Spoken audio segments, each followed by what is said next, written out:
Mari kita bicara tentang mimpi kita. Mari melangkah bersama, wujudkan warga sejahtera, bangun Jawa Timur makmur. Bersama obrolan isu publik.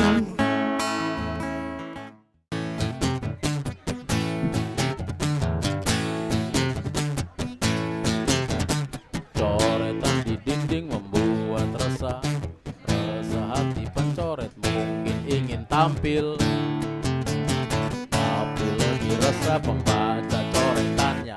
Sebab coretan dinding adalah pemberontakan kucing hitam yang terpojok di tiap tempat sampah. Di tiap kota matanya mengikuti gerak musuhnya.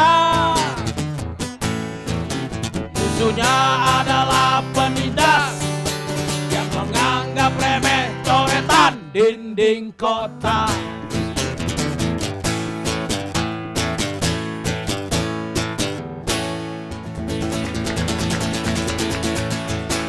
Terima kasih. Assalamualaikum warahmatullahi wabarakatuh. Pemirsa, bertemu kembali dengan saya Suko Widodo dalam acara obrolan isu publik, sebuah mata acara yang didukung sebenarnya oleh Dinas Komunikasi dan Informatika Jawa Timur. Tanggal 28 Oktober kita senantiasa memperingati Hari Sumpah Pemuda. Dan saya sekarang berada di warung Mbah Cokro, warung yang biasanya untuk diskusi anak-anak muda Jawa Timur, khususnya di Surabaya. Dan kali ini saya mendapat tamu-tamu istimewa khususnya dari TBC. Nah, TBC itu bukan penyakit, tetapi dia adalah pengobat masa depan Indonesia. Nah, saya akan perkenalkan satu-satu. Ini juga ada orang-orang muda di sekitar kita, tapi saya juga melihat orang-orang muda di zamannya di sebelah sana. Ada Pak Guru Sulis, ada Mas Wirdi dari Untak, ada juga Mbak Yuyun dari Kagama, keluarga alumni Gajah Mada, ada Mbak Destina dan juga ada keluarga dari UNESA, keluarga dari TS. Nah, yang belakang dari keluarga berencana. Nah, kita akan bahas soal Sumpah Muda. Pemirsa, sebelum saya menjelaskan kira-kira apa inti dari pesan ini, saya akan menanyakan kepada sejumlah teman-teman apa perasaan mereka sebagai anak bangsa Indonesia. Boleh mic dibelakangkan kepada wakil dari Padang. Nah, silakan berdiri Mas dari Padang, tepuk tangan nih dari Padang yang ada di Jawa Timur. Namanya siapa dan namanya siapa Mas? Edward Saputra. Mas Edward. Edward. Anda datang dari kota mana? Padang, Pak. Padang. Padang Pariaman. Padang Pariaman adalah sebuah kota yang sekitar 80 km dari Padang. Ya, benar. Nah, pertanyaan saya, apakah Anda termasuk orang yang galau terhadap Indonesia masa depan? Galau, Pak. Galau? Galau. Apa yang buat Anda galau? Karena setiap impian dari pemuda Indonesia itu belum banyak yang tercapai, Pak. Anda memang pernah mimpi? Kelihatannya Pernah. nggak pernah tidur kelihatannya. Apa yang Anda mimpikan, Mas? Untuk membangun Indonesia lebih baik lagi, Pak. Oke, tepuk tangan buat Edward dari Padang. Sebelahnya dari Jawa ini kelihatannya. Silakan berdiri. Mbak siapa, dari mana? Nama saya Puji Rahayu, saya dari Jogja. Ini saya pendatang di Jawa Timur, Pak, gitu. Ya, udah kelihatan logatnya lah. Belum bisa misuh kan? Belum, Nah, Pak. Jangan pernah. Anda juga galau juga? Ya, saya termasuk salah satu pemuda yang galau juga tentang bagaimana ini masa depan Indonesia, bagaimana kelanjutan dari Indonesia seperti itu. Oke, sebelahnya Anda dari mana? Pasti orang timur, kelihatannya keriting ini. Perkenalkan, nama saya Helmi Rafsanjani, saya dari Sumbawa, NTB. Ya, Tanggapan pertanyaan saya nggak nanggap Anda. Pertanyaan Anda, kalau Anda jadi presiden, apa yang Anda perbaiki terhadap Indonesia? Yang paling utama sih lebih ke SDM-nya Pak, karena mengingat SDM kita tuh kurang akan kesadarannya terutama. Jadi sementara Anda menganggap SDM kita semaput. Bisa dibilang kayak gitu. Oke. Jadi untuk yang saya pahamin sih untuk kesadarannya, contoh kecilnya kesadaran akan potensi Pak. Kesadaran akan potensi yang dimiliki Indonesia, kalau bisa dibicarakan secara detail, potensi yang dimiliki Indonesia kan sangat banyak akan dan kaya Pak. Oke. Dari beberapa sektor perikanan, pertanian, pertambangan, hampir Indonesia memiliki semua itu Pak. Oke. Salju punya, panas punya, pasir punya, akik komplit. Sangat Oke. komplit. Tepuk tangan dari Taliwang Sumbawa. Oke, pemirsa, ada seorang peneliti namanya Imam Mutakin di sebelah kiri saya. Dia bekerja di Good News from Indonesia. Dia pernah melakukan penelitian tentang pesimis maupun optimisme anak-anak muda Indonesia sebelum saya kepada teman-teman TBC. Mas Imam bisa diceritakan penelitian itu kapan, tentang apa, untuk melihat Indonesia. Baik. Terima kasih Pak Suko. Selamat malam teman-teman sekalian. Waktu itu tahun 2008 akhir, tim kami melakukan sebuah riset kepada sekitar 4.000 pemuda. Sekitar 4.000 pemuda dengan pertanyaan yang sederhana, tidak banyak. Apakah Anda optimis akan masa depan Indonesia? Ternyata hasilnya mengejutkan sekali. 86% lebih para pemuda itu menyatakan pesimis akan masa depan Indonesia. Ini bikin heran ya.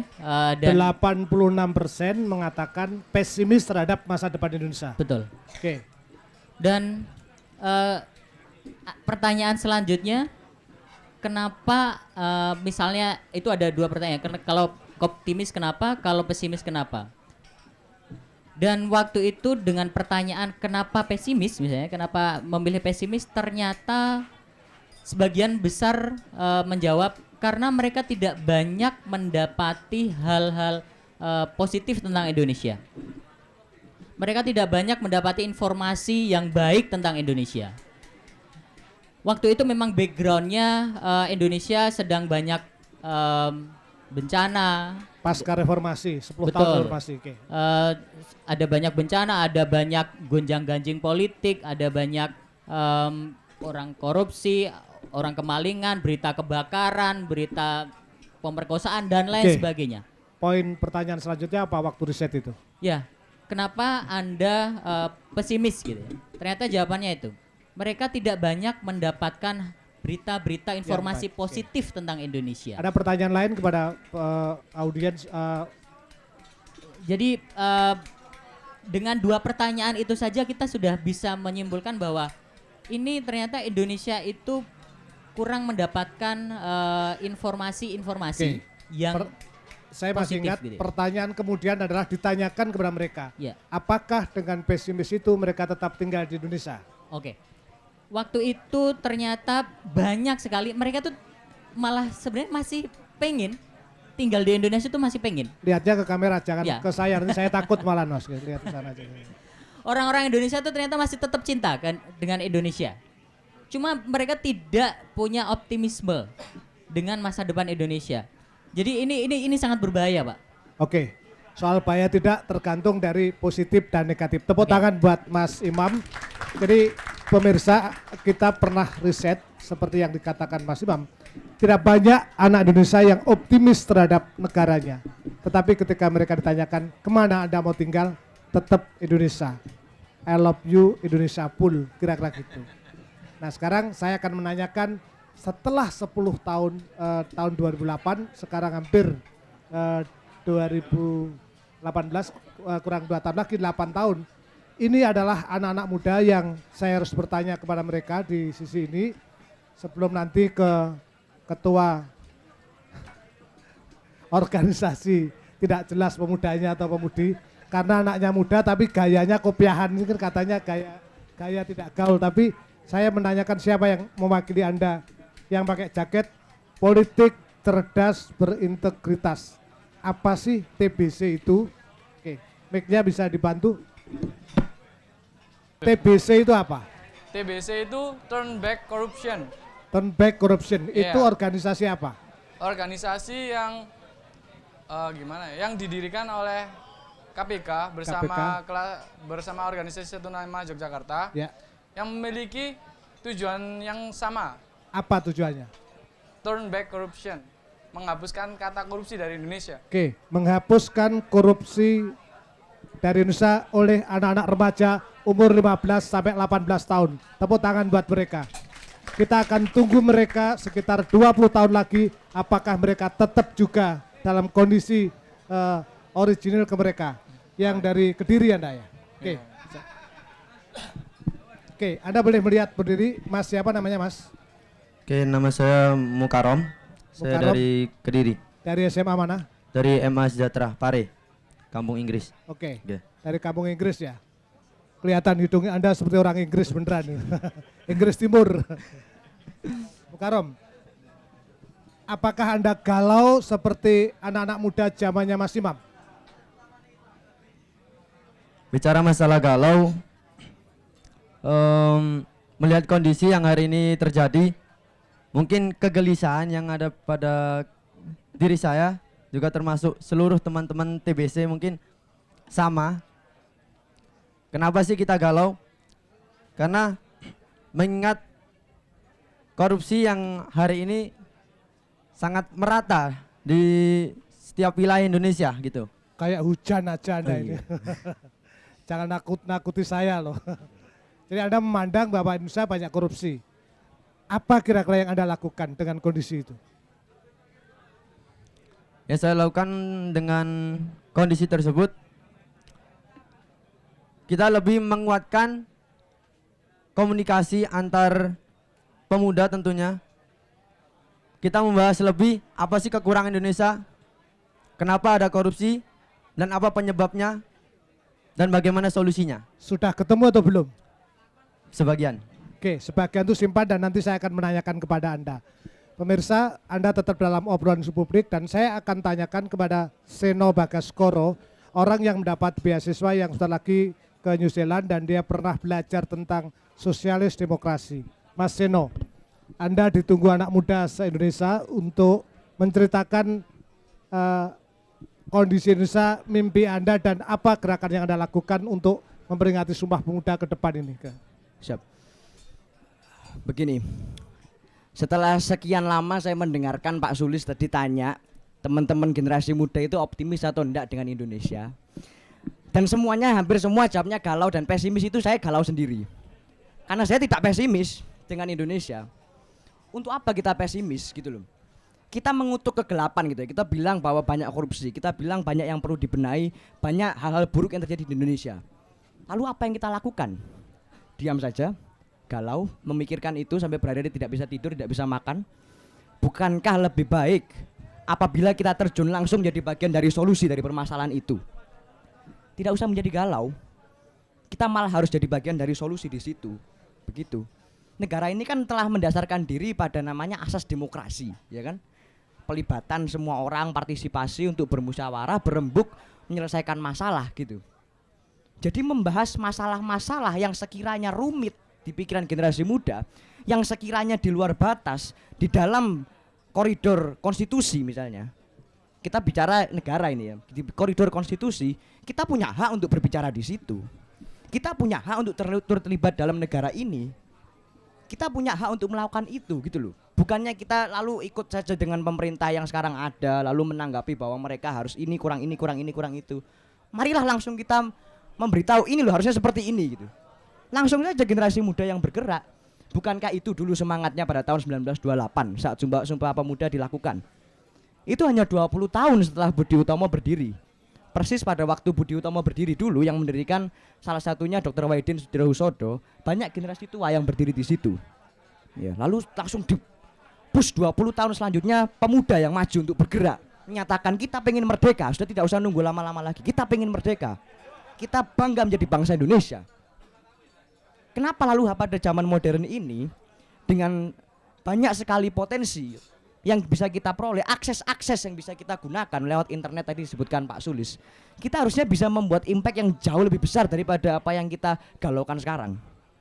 Itu menurut saya seperti itu sih Pak Suko. Jadi kita saja yang bergerak, sudah kita punya demokrasi, kita bisa melakukan apa yang kita inginkan, berembuk dan lain sebagainya, tidak perlu galau. Oke, kalau saya. pergerakan Anda. Jadi Nggih. ketika tahun 1908 Nggih. ada pertemuan orang-orang seperti saya umur 50-an ketemu anak muda antara Dr. Wahidin Sudirohusodo, seusia saya, dan Pak Sulis lah kira-kira yang kalau mau tidur tuh boyoknya sudah agak putus. Kami pun merasa ada something dan kemudian ketemu dengan anak-anak muda. Dr. Sutomo waktu itu sekolah di sekolah kedokteran umur 18 dan di situ baru ketemu setelah 20 tahun. Itu pun tahun 28 baru mereka bergerak dan menemukan kemerdekaannya setelah sekitar 17 tahun untuk menuju tahun 45. Terjadi 88 tahun kita peringati Sumpah Muda. Sebelum saya ke The Audience, Mas Seno, pergerakan apa yang Anda lakukan kira-kira untuk perbaikan Indonesia? Jangan-jangan Anda cuma pidato aja, ini menjadi penting pertanyaan ini. Mohon maaf ini anak SMA tapi saya cecar seperti dokter ini. Oke. Pergerakan sendiri Pak Suko dengan teman-teman muda sudah sekian banyak yang berusaha kita lakukan. Bukan hanya pergerakan misalnya bergerak untuk menyosialisasikan masalah apa yang harus kita lakukan. Saya ngecemes sekarang di sini ya Pak Suko, bukan hanya berbicara di sini. Tetapi teman-teman sudah saya ajak merubah mindset bahwa mereka punya hak untuk berbicara di konstitusi. Ini saya lakukan beneran. Tentang salah satunya kalau saya boleh ambil contoh tentang Undang-Undang Nomor 23 tahun 2014 di situ tentang pembagian kewenangan yang berpotensi ada beberapa hal lah yang kita khawatirkan dan saya ajak teman-teman untuk mengkritisi hal itu terus di seluruh Surabaya tepatnya Pak Suko. Dan kita mendapat respon yang baik juga dari pemerintah. Bukan berarti kita lalu ditolak matang-matang karena kita tidak demo. Kita tidak melakukan aksi anarkis. Itu bisa diterima waktu dulu. Dulu pun seperti itu, waktu mendirikan Budi Utomo, waktu mendirikan Indonesia Party, waktu menggelar Kongres Pemuda, mereka juga tidak marah-marah, tidak membakar gedungnya Mr. Abendanon seperti itu, tidak. Mereka waktu itu juga menggalang kekuatan dengan ya cara-cara yang baik, cara-cara yang demokratis dan saya sudah berhasil minimal mengubah mindset teman-teman pemuda. Oke, merubah mindset menjadi kunci dari sebuah perubahan. Dan kita yang tua-tua akan mencoba kata Pak Sulis, tuturi handayani. Nah sekarang apa kita ngetutkan anak muda, kata pepatah kebu nusu gudel. Pada remajalah masa depan Anda di sana, jangan kemana-mana, Anda dalam obrolan isu publik. Musuhnya adalah penindas yang menganggap remeh coretan dinding kota. Generasi muda saat ini adalah generasi yang di tengah kebingungan banyaknya informasi, banyaknya yang masuk ke kepala mereka. Jadi mereka harus diarahkan kepada informasi yang benar sebetulnya. Banyak informasi yang disampaikan oleh jejaring sosial, oleh media-media adalah informasi yang bohong sebetulnya. Saya berharap ada informasi yang lurus, yang bisa mereka cerna, yang bisa mereka pahami, yang biasa mereka berbuat. Jadi saya support keinginan mereka. Bersama obrolan isu publik. Ya pemirsa, Anda masih dalam obrolan isu publik, sebuah mata acara TVRI secara khusus tentang isu-isu terkini. Dan kali ini isu yang kita angkat adalah soal Sumpah Pemuda dan mata acara ini didukung sepenuhnya oleh Dinas Komunikasi dan Informatika Jawa Timur. Saya kembalikan dari Mas Seno untuk anak-anak muda kita yang SMP ada ini. Saya pikir ada mahasiswa, wajahnya yang terlalu boros ini. Oke, diambil mic-nya Mas. Mas siapa Mas? Mas Ali Sultan. Ali Sultan. Oke, Ali Sultan, Anda dari SMP mana? Saya dari SMP Negeri 6 Surabaya. SMP Negeri 6 Surabaya. SMP 6 itu yang dekat dengan Jalan Jawa. Oke, dekat dengan Surabaya. Oke, Sultan, Anda termasuk galau juga? Betul. Apa yang Anda galaukan? Yang saya galaukan saat ini adalah yaitu pendidikan.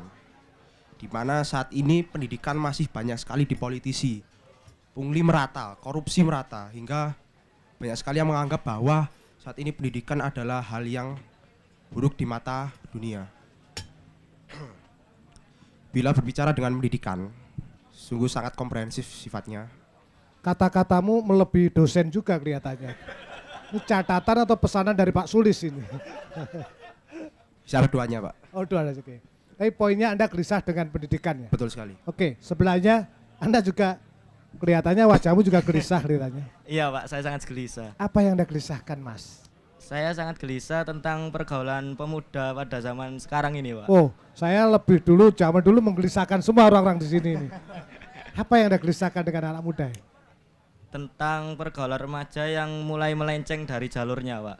Oke, jadi ketika dia di jalur sepeda langsung Iya. pindah ke pinggir Jalur sungai. ya, jalur tol, jalur bis itu, Pak. Oke, Ya. tidak saya teruskan, saya belanda daripada kita ngomong yang purno kira-kira. Kalau Anda Yang dari- saya gelisahkan juga sama tentang pergaulan. Oke. Pergaulan remaja ini sekarang banyak hal-hal negatif yang dijadikan mereka menjadikan hal negatif itu sebagai lifestyle. Lifestyle. Jadi mereka pikir hal-hal yang negatif itu terkadang bagi mereka keren. Dan itu mengganggu bagi saya. Mengganggu ya? Kok tidak diajak gitu ya? Oh, bukan, Pak. Bukan. Bukan, Pak. Ya itu yang jadi kegelisahan saya. Kenapa kok sesuatu yang negatif itu dianggap keren bagi beberapa kalangan. Anda dari SMP atau siapa? SMA. SMA mana? SMA Negeri 16 Surabaya. SMA Negeri 16 Surabaya. Surabaya. Muridnya Pak Ari ya? Iya. Oke, sebelahnya SMA. Dari SMA Negeri 2 Surabaya, Pak. Oke, Pak Kasnoko. Ya, benar, Pak. Kalau Anda dari SMA mana? Saya dari SMA Negeri 5 Surabaya. Oke, temennya Mas Seno. Seno. Iya. Kelas berapa, Mas? Kelas 10 juga. 10 juga? Seperti- Wajah Anda kelas 6 SD kelihatannya. Namanya siapa, Mas? Nama saya Mas Rivaldi. Rivaldi, apa yang Anda gelisahkan? Sama seperti Mas Ali Sultan, yaitu pendidikan, Pak. Oke, pendidikan. Pemirsa, pergaulan pendidikan menjadi gelisah anak-anak muda. Mereka masih belasan tahun. Itu berarti kita perlu berikan tahu kepada mereka kira-kira apa yang harus dilakukan. Oke, Mas Lamongan ya? Sidoarjo, oke, Mas dari Sidoarjo ganti. Jadi acara ini spesial dari Dinas Komunikasi Informatika untuk Sumpah Muda mendengar suara-suara anak muda. Kita dengarkan suara-suara mereka yang selama ini tidak pernah diangkat di media. Sidoarjo.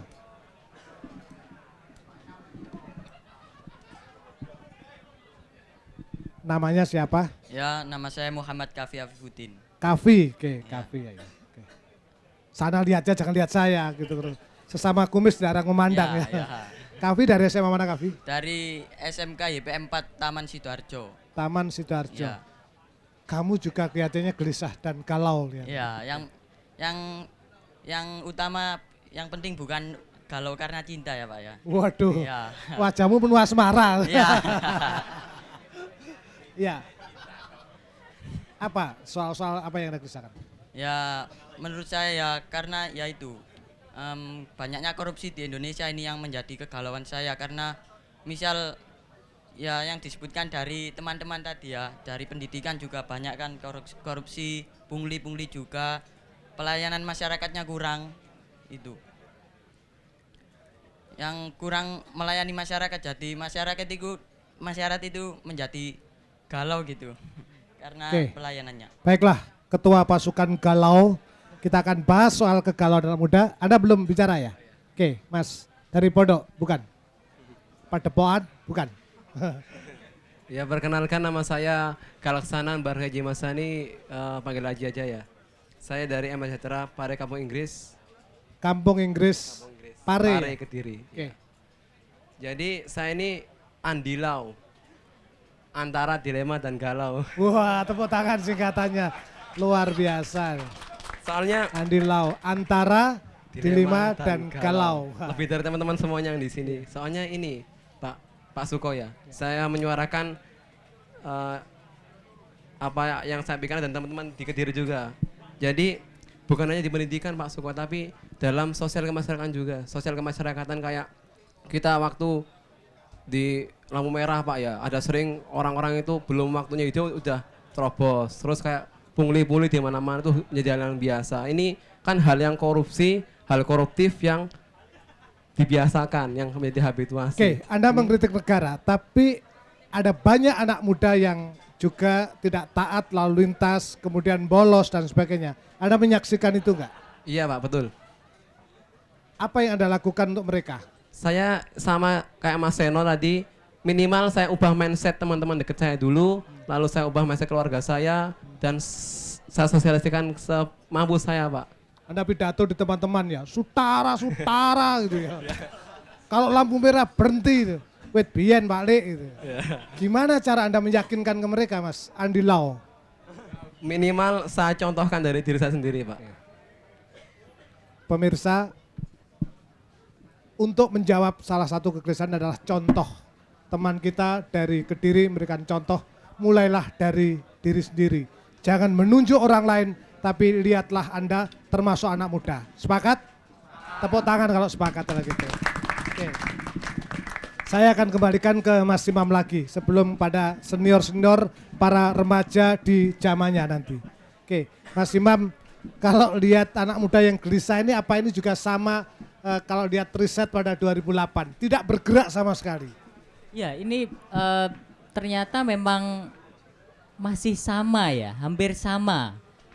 Cuma bedanya ini teman-teman juga ada sedikit ya, beberapa yang ini seperti Mas Seno tadi ya, dan teman-temannya yang sudah mulai punya kesadaran untuk bergerak, untuk memberikan solusi, dan juga dari diri sendiri maupun dengan orang terdekat mereka, baik di lingkungan terdekat sekolah maupun keluarga, untuk mengubah mindset. Ternyata kalau kita hanya memikirkan hal negatif saja, kalau bahasanya tadi mengutuk kegelapan saja, tidak akan kemana-mana. Kita tidak akan mencapai tujuan cita-cita Indonesia. Jadi teman-teman, saya sangat salut kepada teman-teman muda ini yang sekarang ini sudah mulai bergerak, mulai dari diri sendiri dan lingkungan terdekat untuk mengubah mindset bahwa kita harus juga memberikan contoh-contoh positif. Gitu. Memberikan contoh positif itu adalah jawaban teman-teman TBC yang nanti kita akan lihat beberapa tahun kemudian. Sebelum pada para pemuda, saya kepada Mas Seno. Mas Seno, Anda yakin nggak dengan kekuatan anak-anak muda Indonesia? Sangat yakin Pak Suko, sangat yakin. Dengan tekanan internasional, dengan pergerakan internasional, Anda masih yakin? Saya sangat yakin. Di mana yang menyebabkan Anda yakin? Oke. Kalau kita mengatakan bahwa masalah mindset tentang gaya hidup teman-teman remaja yang telah menjadi istilahnya role model ya bagi kebanyakan teman-teman remaja lainnya. Selama masih ada satu saja anak-anak muda seperti kita yang berdiri di Indonesia menunjukkan bahwa ada alternatif role model lain untuk hidup berkarya bermanfaat bagi Indonesia dan bagi dunia pada umumnya, maka keyakinan saya akan masa depan Indonesia masih tetap membara. Pemirsa, kalau saya punya 10 pemuda seperti Seno, akan saya guncangkan dunia. Tetapi setelah saya ketemu 10 muda, dunia tidak berguncang. Nah, ini perkaranya. Tetapi saya akan tetap mengatakan bahwa saya meyakini mereka. Jangan kemana-mana, kita masih dalam obrolan isu publik, dan nanti akan kita dengarkan kira-kira tanggapan dari mantan-mantan anak muda. Tetap dengan saya dalam obrolan isu publik. Bersama obrolan isu publik.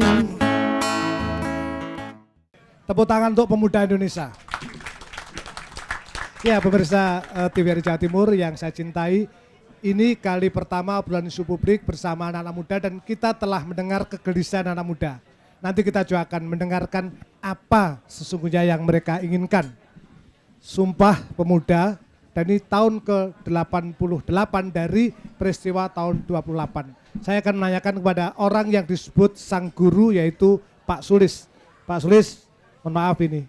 Pak Sulis adalah pemuda juga tentu di masanya. Dan beliau sangat mencintai Indonesia apapun yang terjadi. Seperti kata Gomloh, biarpun matahari terbit dari barat, Indonesia tetap ada di dada Pak Sulis.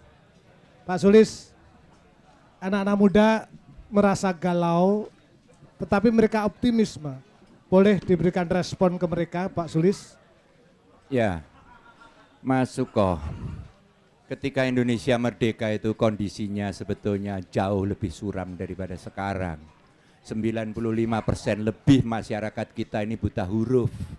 Gitu ya, kita tidak punya modal apapun kecuali semangat gitu. Jadi tadi saya sepakat dengan yang disampaikan Mas Seno dengan teman-teman, beberapa teman, bahwa justru kegalauan itulah yang harusnya kita galaukan gitu. Tetapi saya kegalauan itulah yang harus digalaukan gitu. Okay. Karena kita punya modal yang sebetulnya lebih menjanjikan gitu. Nah, tetapi saya bisa memaklumi kenapa seperti itu, karena ada kesenjangan informasi tadi terungkap itu gitu ya. Yang kedua adalah tidak ditransformasikannya semangat dan tekad Sumpah Pemuda.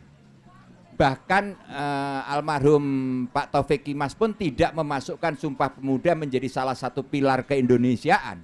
Padahal tanpa Sumpah Pemuda mungkin kita sekarang belum merdeka.